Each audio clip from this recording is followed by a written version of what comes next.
Some people think there was a slave market in Bristol. There are yarns about black slaves being shackled in the Red Cliff Caves. Well, nothing could have been further from the truth. It would have been highly unprofitable to have brought slaves to Bristol. There are very few mementos of Bristol's slaving past, perhaps because we all prefer to forget about this dark episode. Well, we shouldn't. This pub, and today's Black Boy Hill, takes its name from an earlier tavern and another time. This was one of Bristol's fleet of slavers, which sailed first to Africa to exchange cotton, gin and other goods for slaves and ivory.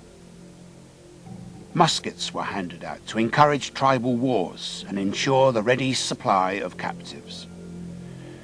This handsome Bristol privateer, the Jason, could carry more than 400 slaves on the notorious so-called Middle Passage across the Atlantic from Africa. The slavers didn't do the dirty work of capturing the prey themselves. They let Africans do the job and paid with booze and guns. Shackled slaves were force-marched to coastal collecting points. Mothers and children were particularly valuable, and appeals were useless. The slaves could only huddle together for comfort and await their fate.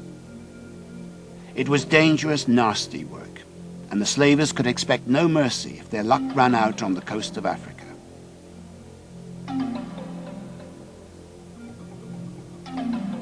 The Atlantic crossing was a nightmare. Every inch of the converted hold was crammed with a terrified, wailing cargo of utter human misery. Some found the courage to rebel, but against well-armed seamen, they stood almost no chance. Rebels and sick slaves were thrown overboard like rotten cargo. The losses before reaching the Caribbean or America could be appalling. A third of the 450 slaves on the Bristol ship Southwell died on the crossing.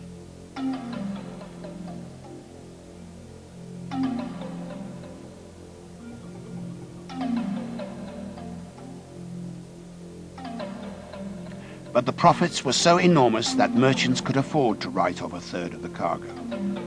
Slaves were presented as prime stock, without a care for separating families. Men, women, boys and girls were chattels to be bought and sold.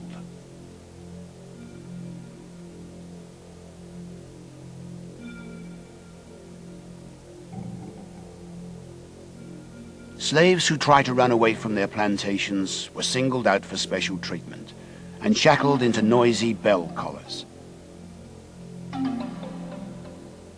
Trusted slaves were promoted and put in charge of discipline, whipping their fellow slaves into submission at their master's bidding. Bristol's fleet of slaving ships numbered 155. Most merchants had a finger in the pie. Even kind-hearted Edward Colston, who built schools and almhouses here. Incredibly, the Society for the Promotion of Christian Knowledge, to which he belonged, ran slave-worked plantations in Barbados. It actually imported fresh slaves each year to help increase the profits. Even after all the horrors of the 20th century, there's something uniquely sinister about the slave trade. The masters, merchants, and slavers were God-fearing Christians.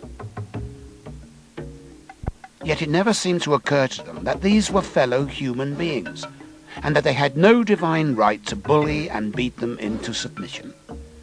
New industries sprung up, which relied on slave labor. Cotton brought a booming transatlantic trade. It was work for female as well as male slaves.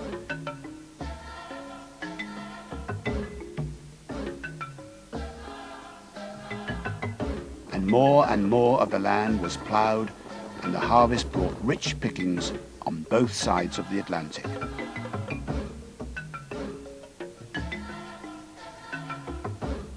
Later came machines to harvest cotton more efficiently, but until slavery was abolished, it was done by armies of unpaid workers. How many slaves did Bristol seize from Africa? it could have been 2 million.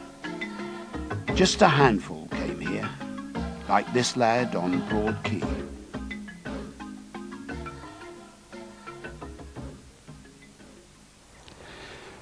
The few Africans that did come to Bristol were used as ornaments by the Bristol glitterati. They were decked out in turbans and fancy clothes and used by the masters to impress their friends. Now, there's a dreadful irony here, because those very same masters who were quite happy to let their captains treat their Africans like cattle suddenly became tender-hearted when they came face to face with one of their victims. And here is the best example of all, the young Scipio Africanus. He was the much-loved servant of the Earl of Suffolk, who was heartbroken when Scipio died at 18, and wrote these lines for him. I, who was born a pagan and a slave, now sweetly sleep a Christian in my grave. The days of overdressed captains flaunting their wealth from slavery were at an end.